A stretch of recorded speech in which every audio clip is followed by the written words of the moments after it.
Ahmadu-Kida, thank you so much for joining us today. How are you doing? I'm okay, Stevie. Thank you very much. Good. So can you tell us a little bit about your role at Total? I'm the Deputy Managing Director of Total in Nigeria, in charge of the deepwater asset. It's an asset that is about 150 kilometers from the shores of the country, water depth of about 1.5 kilometers of water depth.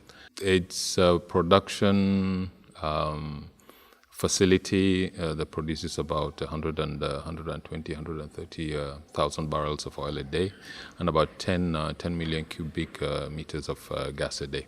All in all, it's just one big FPSO for the moment, and the second one is coming. And today, I believe you're going to be presenting on the Engr project. That's right. Will you tell us a little bit about that and what it represents for the Nigerian oil and gas industry? Engr is one of the very huge standing projects in Nigeria. It's a $16 billion project, which was sanctioned in 2013. It's a very bold project. It's Total making a very huge statement of confidence that he has in Nigeria. It was a project that was sanctioned when there was a lot of uncertainty in the country about the PIB, the Petroleum Industry Bill. And nobody wanted to invest, but Total was very, very bold, and I'm quite proud that they did that, by the way, to express that. So we are right now at the very tail end of the construction phase. The project is supposed to go on live, first oil, just before the end of the year.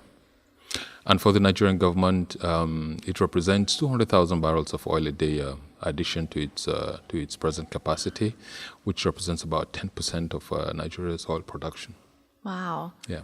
A big project. It is. And if you don't mind me asking, how's it going? So it's many aspects of the project. The one that's most visible and talked about is the FPSO that was constructed by Samsung, and then right now the FPSO is in Lagos, in the integration phase of the modules that were built in Lagos, in country. By the way, Engr represents the highest local content project ever in the country. So that's one of the reasons why we're also very proud that we're able to identify with the Nigerian government. It's fantastic to see such a huge investment into Nigeria. So I want to ask you, what do you think is needed to drive investment back into Nigeria to really kickstart activity again? Many things. But apart from the uncertainties that every operator wants to mitigate, the fiscal terms have to be very clear. They have to be passed. Somehow there needs to be stability in what the fiscal terms are. But I back integrate the question by saying that people need to be a bit bolder. They need to have a bit more confidence. They need to understand that Nigeria is very dynamic. Nigeria is everything moves. No day is the same as the previous day, and have some kind of confidence that in the long term, it really pays off to invest in Nigeria. And what do you think the prospects are looking like for gas production in Nigeria? Gas production, that's a key subject right now. Again, we're back to the gas terms that's being processed right now. So as you would know, the government has passed a gas policy, so they're in the process right now of really discussing with the actors and the oil and gas industry in Nigeria to more have a consensus on what the gas terms would be, and then of course what the attraction would be for the economic attraction for anybody who wants to invest. And do you think that attending assemblies like the African Assembly are helpful within these kind of discussions and these collaborations and the mixing together of all these different parties? Stevie, there's no doubt. Here you come, you see people from diverse backgrounds. You hold discussions, and for me, it's been quite useful. Looking at other people's experiences that that would help in discussions that we could have back home in Nigeria.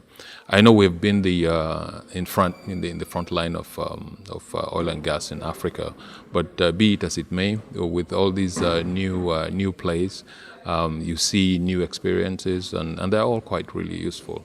And we're also able to put a face on many names in Africa. So, I mean, Africa for Africans, I would say yes. Is it one of those situations where everyone's speaking over email and finally you can put a face to a name because everyone's coming together to that one place? That's right.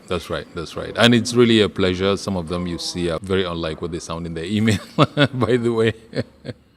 I'm sure the same would be said for me, I could say. And in terms of the Oil and Gas Council as a whole, what has your experience been like with them? This is my first. This is the first time I'm attending this assembly. I don't know where I've been ever since. I should have started a long time ago. Where have you been? Well, better late than never. But, yes. So really, it's an eye opener for me. I always thought it was a little niche meeting for, I would say, the selected few.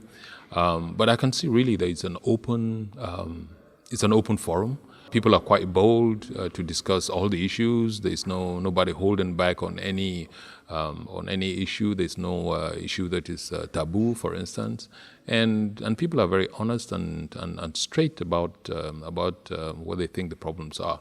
And this is really what we need, in order to put things on the table and have a very sustainable way forward. So I'm quite happy, and I also enjoy the ambience, the general ambience of, serious people walking in, having a meeting like they're working in the office. Brilliant. Well, Musa-Kida, thank you so much for joining us, and best of luck with your presentation later today. Thank you very much, Stevie. Thank you.